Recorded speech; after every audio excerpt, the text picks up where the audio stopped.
Hello. Hello. Look at that little cutie. Oh my I gosh. already picked him up before, but Fawkes. he's definitely a feature in this chapter. He is quite cute. How are you? Good. Waiting for it to rain. Yeah, I know. Yeah, it's a Monday. We did not record no. yesterday. No. Recovering from Community Day, as many probably were of our listeners. Mm-hmm. If you're not a Harry Potter Wizards Unite player, we basically every month there are community days, so they're like kind of set time frames. It tends to be a Saturday. Before quarantine, it was usually 3 hours long, but since quarantine, they've been 24 hours long to help people accomplish them. Yeah, 24 hours. But it also means that for those of us who are obsessed, you can play more. And so lots of streaming, lots of good fun, great people. It was a great time. Mm-hmm. But then, yeah, yesterday we needed a day. Mm-hmm. We needed a day. Yeah. How are you doing today, though? Pretty good. Yeah. Yeah. Same. We cooked a good dinner. Mm-hmm. We have been waiting essentially all day for rain. I was planning to lawn mow, and I was kind of waiting for it to rain. It said it would be 2 p.m., and then it said it would be 4 p.m. Yeah. Alas. Earwax. Earwax, yeah. Anything else going on, though? No, not that I can think of. Having a new lots of event fun streaming. starts tomorrow. The Brilliant event, week 2.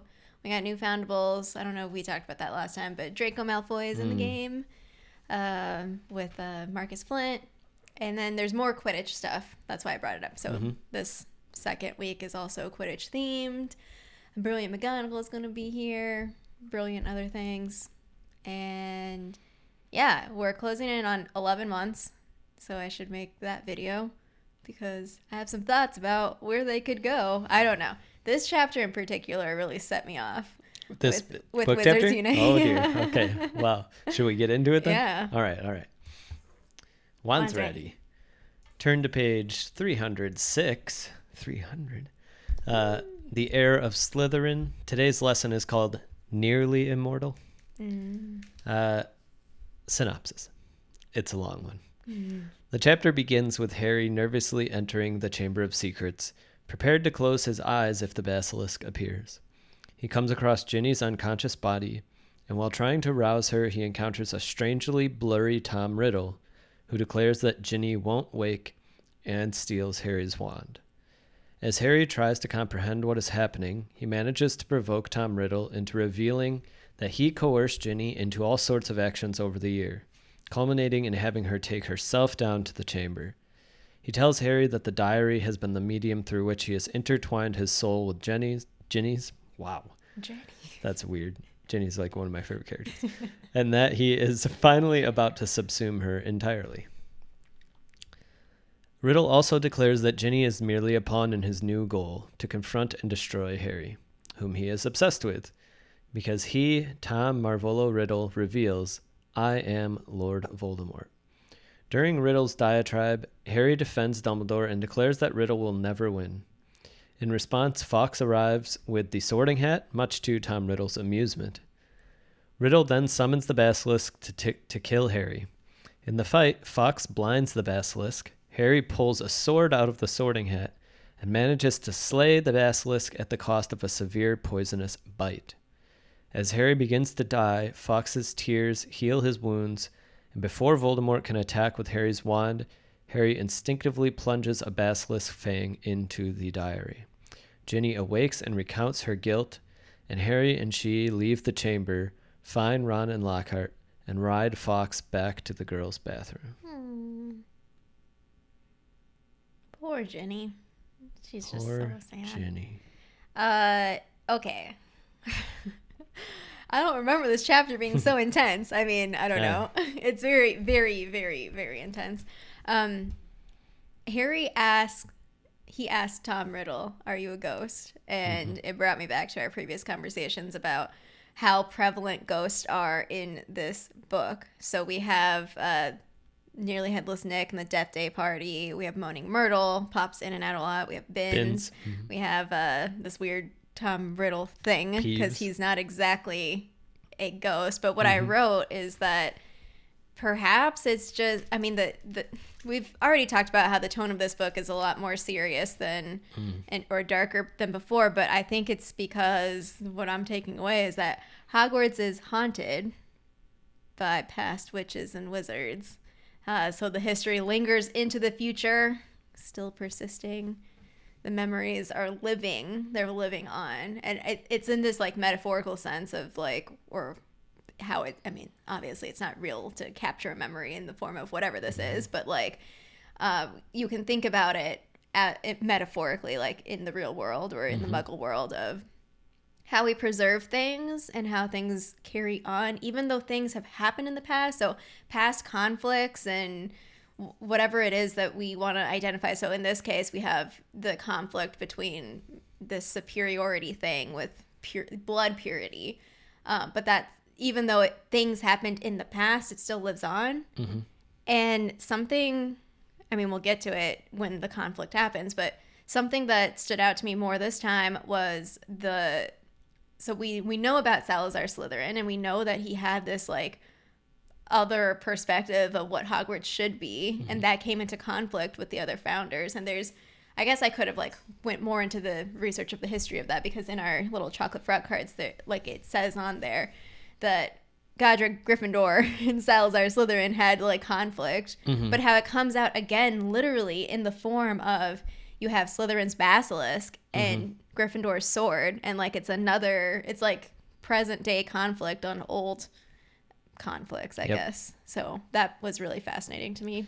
Yeah, not to mention that you have Riddle and Dumbledore at odds again still, right? 60 years later, however long it's been. I think there's a lot going on in this chapter, of course, because there's so much is revealed, but then there's all these like kind of question marks about what is even going on. Like, if I'm not mistaken, I don't even think we necessarily know at this point that it's the sword of Gryffindor. Harry just knows it's a sword. Rubies, yeah.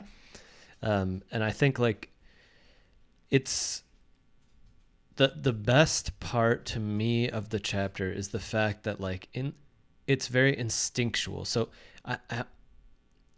we know there's been this foreshadowing of Dumbledore saying like help will always be given to students who ask for it. And it comes back in the next chapter. But I think like it's still a bigger reflection on just who Harry is, right? That his instinct is combative. His instinct is in like an appropriate way. His instinct is also like honorable.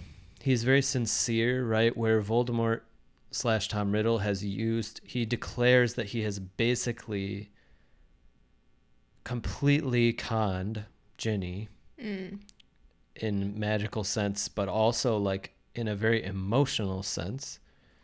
Tom Riddle is a con man to Ginny Weasley and like plays out the con so that he can eventually take what is most precious to her, which would be her own soul. And I think not only that, but also her memories, right? Like compared to the last chapter, it's very similar to the way to he Lockhart. talks about it though is it kind of reminded me of Dementors a little bit.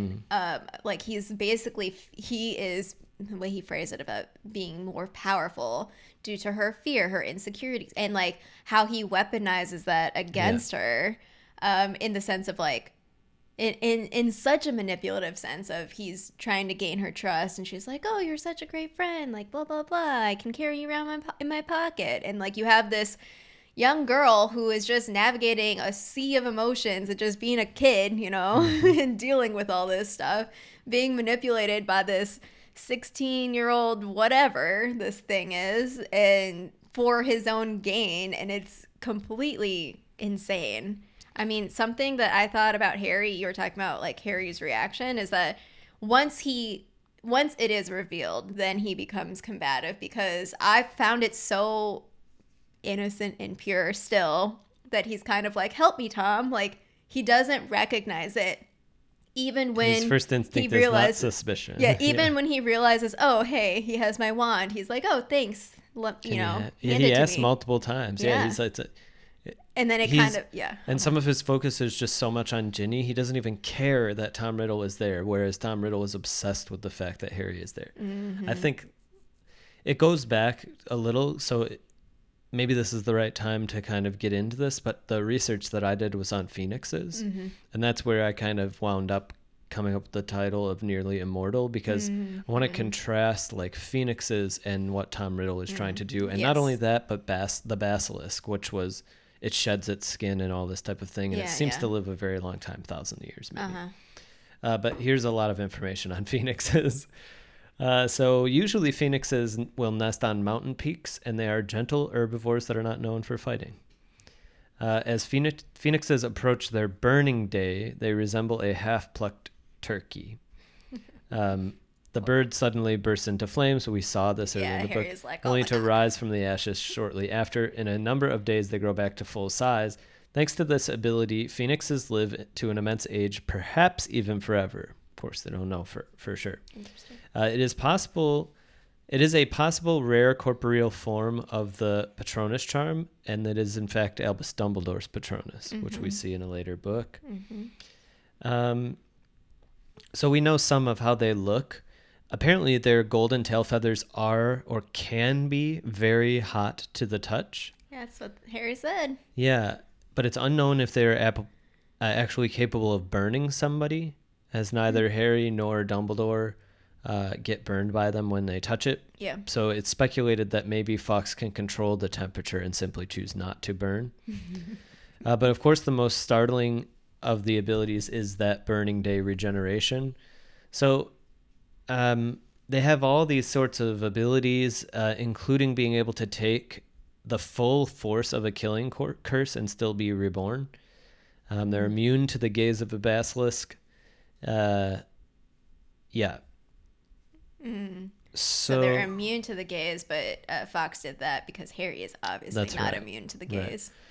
Right. Due to a couple more things and then some like quick facts. So due to phoenixes being very difficult to tame and being one of the most detached creatures in the world, the wands with phoenix feathers are the pickiest of their owners. So I don't know that we necessarily know. I think we know Harry's wand has a phoenix feather core, but we don't know anything else beyond that yet. Now some facts. So first, the phoenix is is J.K. Rowling's favorite magical creature, she declared. Sparky is the phoenix mascot of the New Zealand Quidditch team. I'm going to butcher the name, so I'll just say the Macaws, the Matahora, possibly Macaws. Apart from Fawkes, Sparky is now the only known domesticated phoenix. The phoenix is the only life form in existence that defies the otherwise absolute rule that nothing can truly bring back the dead, although it is debatable whether they actually die at all during the burning day rebirthing. And last but not least, 4 40-foot-tall gilded statues of phoenixes are located in the lobby of the Magical Congress of the United States of America. Makusa! That's it. But nice. I just liked she J.K. Rowling, like, again, I mean, like her imagery, her settings, and the sort of themes that she provokes are so coherent. It's really quite impressive, like how, because like we just talked about memory, and like memory seems like it kind of is, but memory is intertwined, as you're talking about, with like institutional memory and monuments and things like that. It's intertwined with a sense of immortality and ghosts and things like that. And now we're getting that, we've taken the even further step to like this level of truly confronting the idea of not dying. Yeah. Like we've seen ghosts, we've seen memories, we're losing memories. What does it mean to have a memory? And now we're literally staring down a memory that is trying to like be immortal and come back to life with who knows what consequences. And then also a phoenix. Yeah. So she puts them juxtaposed in such a nice way. Yeah. Harry had this quote that I wrote down. It was, well, now I'm skipping around, but it was like towards when he realizes that the basilisk thing punctured him, and he's kind of like, if this is dying, it's not so bad. Which clearly he realizes immediately after that he's not dying, that Fawkes is actually saving him. And then Tom Riddle like says out loud what's happening, that the Phoenix Tears has the regenerative or the healing properties. But it's really the themes of life and death, or immortality, death, fear of death, all of that is very present.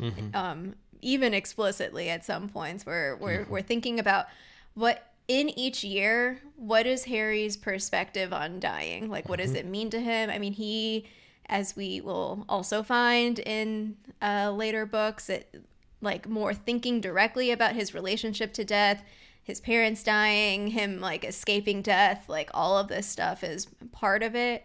And then you have this, what is revealed, Tom Riddle is Lord Voldemort type thing, and his whole thing with death. And it's I think one thing that I didn't include in the synopsis is that Harry reveals to Tom Riddle how he survived. That his mom chose to die for him. Yep. And this shows the schism within Tom Riddle / Voldemort's kind of detached he is simultaneously incredibly detached from death and obsessed with it, right? He's obsessed with his own death, but he doesn't understand that obsession actually reveals maybe something very true about like the power of dying and what it actually means. Because he just kind of academically says like, oh yes, that would provide a very powerful counter curse or counter charm or whatever. Yep. And it's like, ooh, so close, buddy. That's not really what's going on here, right? Like, you're misunderstanding, in my opinion, the fundamental connection between your obsession with not dying and fear of it and what it actually looks like, the power of somebody who accepts dying entirely and volunteers to do so, right? Yeah. It is the polar opposite of him. Yeah. So but he doesn't recognize it as that. He recognizes it only as like a potentially powerful counter charm to be like set in a category with other potentially powerful counter charms, as though it's in the same category. Yeah. And not ancient magic type thing. Yeah. Yeah. I mean, it's very interesting also to link back to memory and this idea of like living, because one of my first things that I wrote down was like, wait, how is a memory acting or interacting with the material world? So if he's a quote unquote memory, he shouldn't be able to talk to Harry, to have a conversation with him, to pick up his wand and all this. So I think it's like a subtle hint of like, this is not exactly a memory.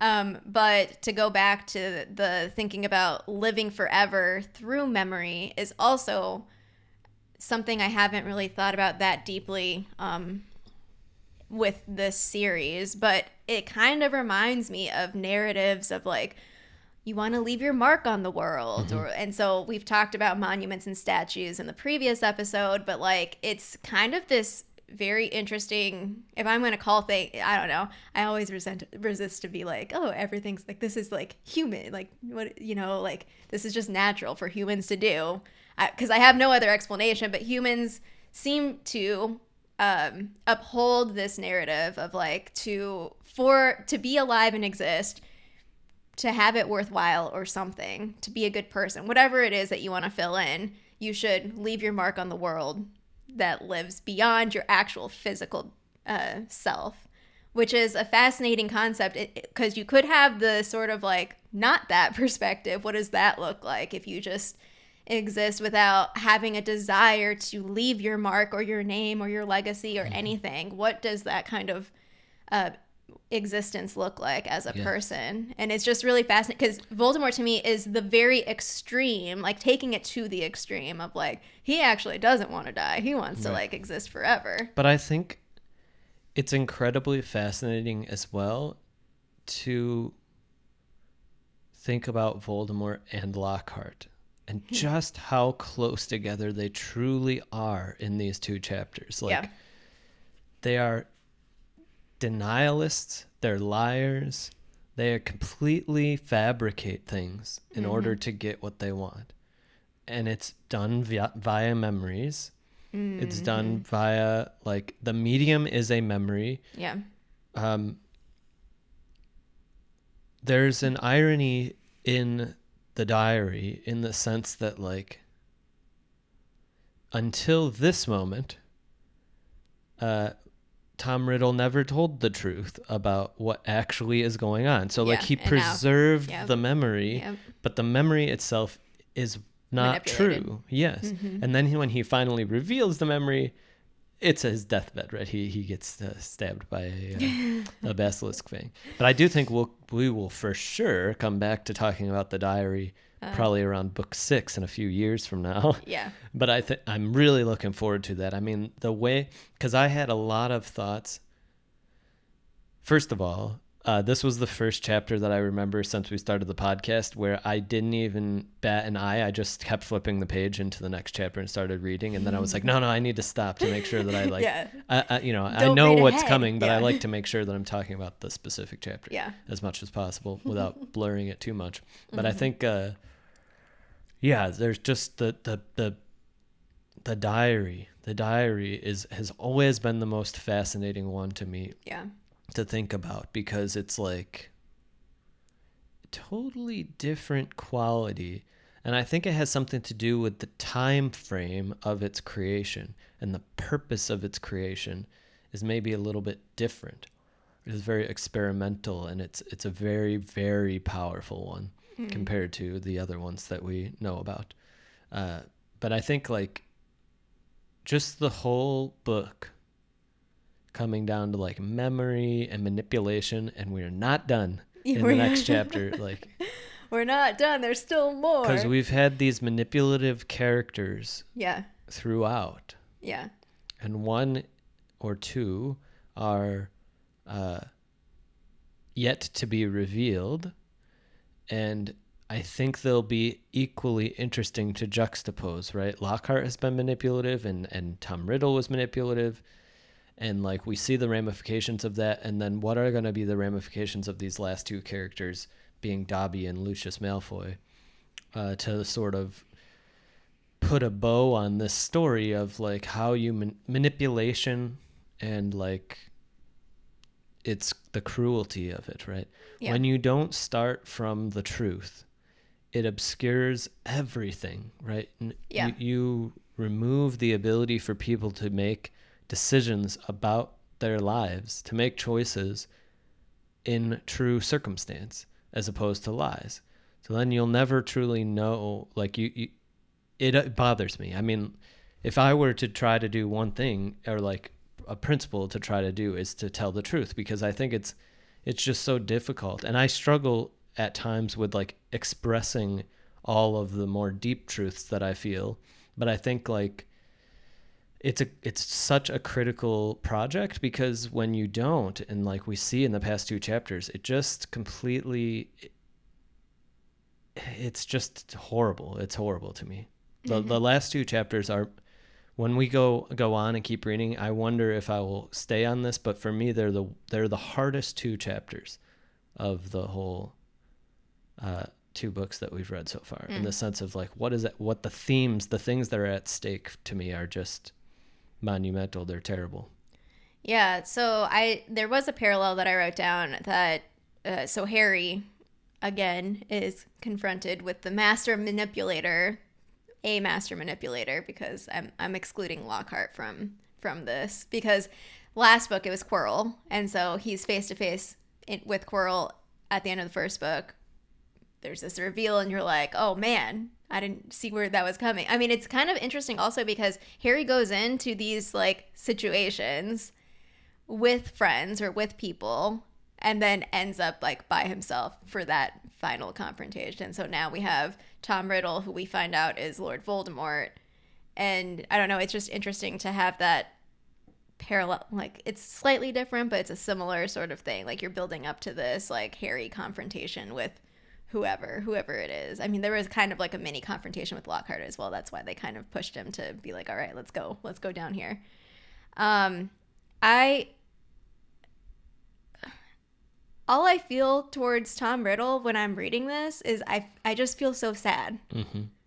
Because he's he just seems so, like you're talking about, he's talking about it in an academic sense, but it feels like he's just brainwashed to me. He's broken. He's just, and it's completely consistent within his, like, how he's making sense of it. And so I was trying to empathize because, so something I do with my students when we're thinking about, okay, we interact with humans and like that's what the job is. The Danger of a Single Story by Chimamanda Adichie. And holding on to single stories like can have terrible effects. So like in his mind, the working, like the thing that operates is like Muggle-born or evil. My Muggle dad left my mom because he found out she was a witch. And it's like, dude, you can't like extrapolate and be like, all Muggle are evil. I want nothing to do with it. Yes, that was really bad what your dad did, like leaving you. And like, obviously you have trauma from that. But like, that doesn't justify the hatred of all Muggle-born. And so like, you see this conflict where like it's revealed and like, Voldemort just kind of lays it out there, and Harry gets very upset. Like the way that she was J.K. Rowling was phrasing, like the little phrases to even put near the dialogue that he was saying. Like it was very short, but it was just like when Voldemort's just like, "Oh, I'm the greatest sorcerer of all time," and Harry just simply says, "You're not," and I was like, "Oh dear." But she wrote his quiet voice full of hatred, like. There's something in here where Harry is just like, and yeah, Harry has his own stuff too. And it's like both of them with all their stuff is coming into conflict. And there was the original conflict also that like made them quote unquote enemies. Harry was manipulated by liars for the first 12 years of his life, 11 years of his life, right? So 10, I guess, the first year he wasn't. But yes, it doesn't surprise me that Harry is... raging? Yeah, he should be. Shaking with suppressed rage. That was another phrase that I was like, yeah. He should be. Yeah. I mean, like, it's an unforgivable thing to me. This level. And I think the larger conversation and where this whole story kind of gets me is, what does it mean for the white lies, for the things that we tell ourselves to feel good, for all the things that we tell each other to lift them up? I know there are sort of conversations about like, well, sometimes like a lie is preferable to the truth because like it helps people survive and things like that. But I disagree. I disagree like vehemently. I think it's a sabotage. It may look like a short-term gain, but it is long-term pain to tell white lies to each other, to give advice that's like cloudy, to do these types of things, like to not admit when you don't know something, to not admit when you've changed your mind, because it becomes a denialist sort of standpoint. And I think that's what Voldemort and Lockhart represent here, is like two kind of different pathways of like telling some lies, telling some more lies, like being able to stack a house of cards of lies, and like for both of them it comes crashing down. They both have spells rebound on themselves, so in essence like they are done in by their own lies to themselves or expectations of what they're going to do. I mean, it's just it's amazing. I mean, I think it's really like very sad.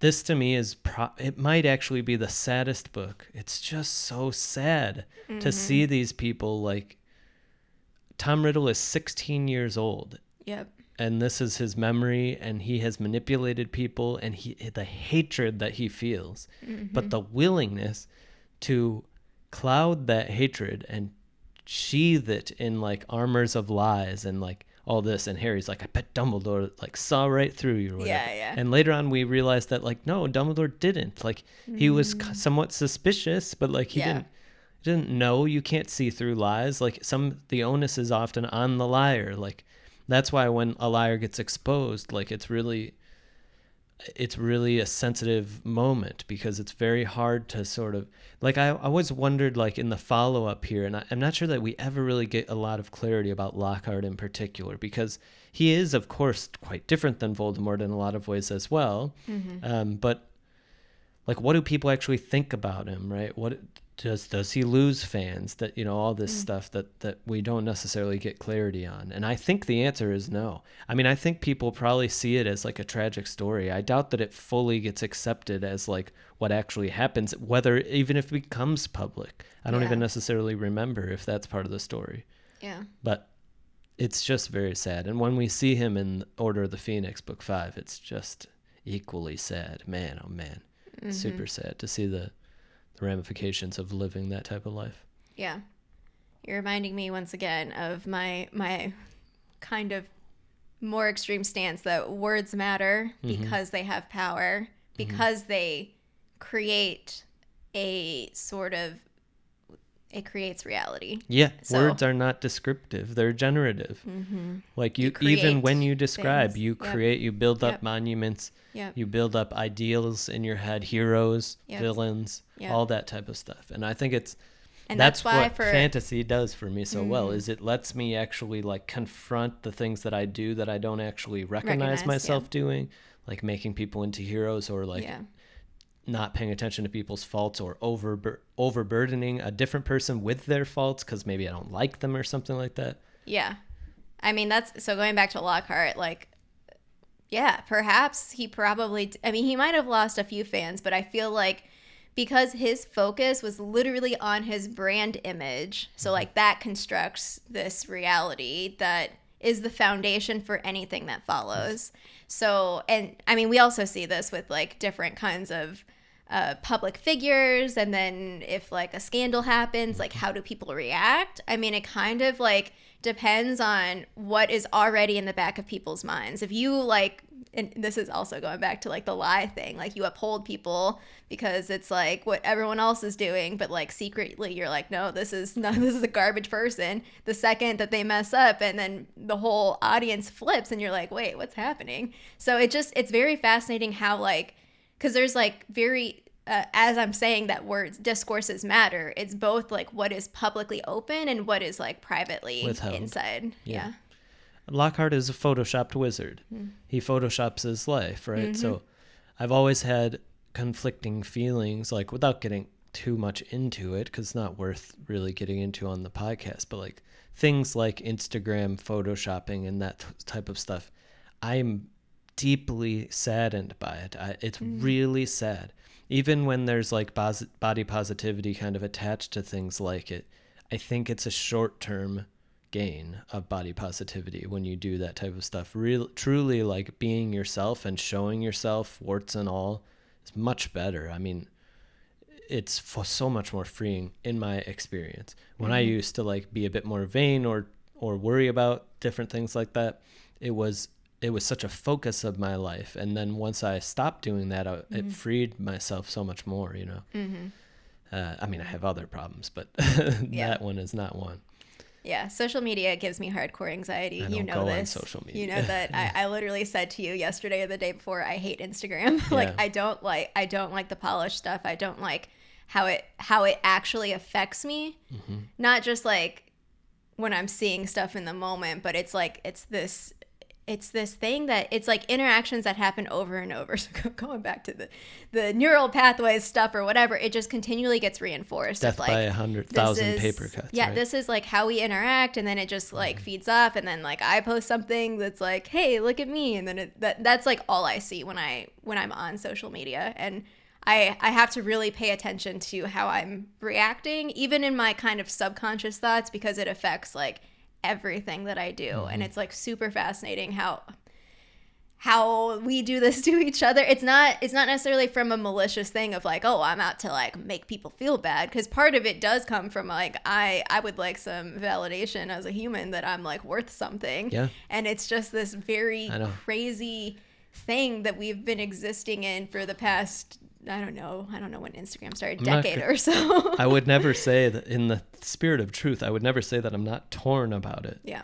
But usually when I really probe at my feelings and like play it out in my head, I tend to hit the roadblock. I hit is the lie. The behind all the sort of kind of gains that might be argued is a lie. And so that always disturbs me, because I don't see those gains evaporate, right?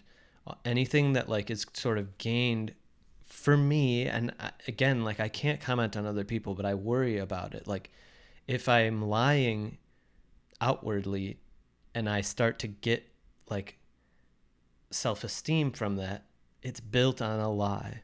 So it is fragile. It's not built on truth, which is much more durable, of like who I actually am, right? I'm not going to pretend. So yeah, I think for me it's more complicated. It's both true and a lie. And so that's what makes it messy, is you can't distinguish between the two. And so, I mean, like I talk about this all the time of like being on social media, being on YouTube, being on Twitch, all of this. And like, there's this constructed version of who Prof. Lynette is. That's still me, but it's not me. And it's really hard to like talk about. Like, I still honestly don't know what it means. Like, I literally think about this all the time, but I still haven't gotten to a final resolution. I think in part because it continues to change as like I exist as a human. And so it's very messy and complicated, because I think that it can be both true and a lie, but not because you can't this is just the reality. You can't control like what other people do. Like it would be, and going back to what I said last week, like being vulnerable at all in any sort of sense, if we're talking about like teaching and learning, which is the context I was talking about it last week, or if we're talking about just like having relationships with people, like actually saying what you think and feel puts you in a vulnerable position. And like my opinion is that I will only do that with people who I truly actually care about, like to be open and honest like that.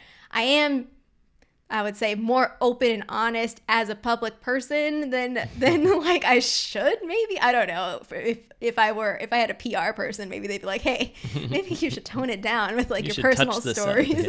Yeah, touch it up, phrase it this way or that way or whatever. Well, I appreciate you saying that, because I think like it gives me a lot to think about, because I'm a bit of an outside commentator. I mean, I'm close to it somewhat with you and like streaming, but streaming is different to me to some extent because we're very in the moment. Yeah. So it's not as touched up. Edited But I totally understand what you're saying about it, and I think even what I'm saying now is a very incomplete sense of what I actually think about things, because I've thought, like, for example, a lot about like the metaphor of the Horcrux out in the real world and what it means to like separate yourself. And I think that's part of what you're getting to, of like, if you're presenting part of yourself only, could that be thought of as a lie? Maybe, but it's also true, definitely. So like if you obscure other parts, but it still is truly you, like then, you know, who am I to say like true or false? But I think there are lines that are gray and moving, but they're still interesting and important, I think, to think about, which obviously you do a lot, and I think a lot of people do. Yeah, especially in our generation and the one after. I started thinking about this before I started my YouTube channel, because social media just got, I don't know, I keep talking about being a millennial, because like I feel like we grew up with the internet, so it's something that was new, something to try to understand. And so even though I didn't necessarily think about it in an academic sense when it first came out, it is something that I feel like growing up with it during some sort of formative time, it is something that you're just still trying to process. And so I feel like there was a certain point when I remember this distinctly. There was a certain point when I was like, wow, Facebook is really weird. Because like it's like kind of the making the familiar strange. Like you're so like these things that are normalized and you're like, oh, everyone does this. This is like, we're talking about like, this is how you talk on Facebook or whatever. But at a certain point I was like, this is really creepy. This is weird. And I don't remember, like, there wasn't like a one moment. It was just this kind of like, it coalesced into this clarity where I was like, what am I doing even? You pulled back the curtain for a second. And so it's kind of, I mean, I feel like people tend to be aware of things, but we still do it. And I think that that's fascinating as well. So I don't know what to make of that other than like this is just something we live with and Yeah. we're trying to make sense of It's every day. I difficult. don't know. It's very difficult. Yeah. Yeah. So I think this podcast episode could be Special. 20 minutes of awesome Harry Potter discussion and 20 minutes of like My brain other hole. thinking. Yeah, like it, don't like it. Oh Cool. my gosh. Glad Yeah. you came around along for the ride. But one more chapter of Chamber of Secrets. I know.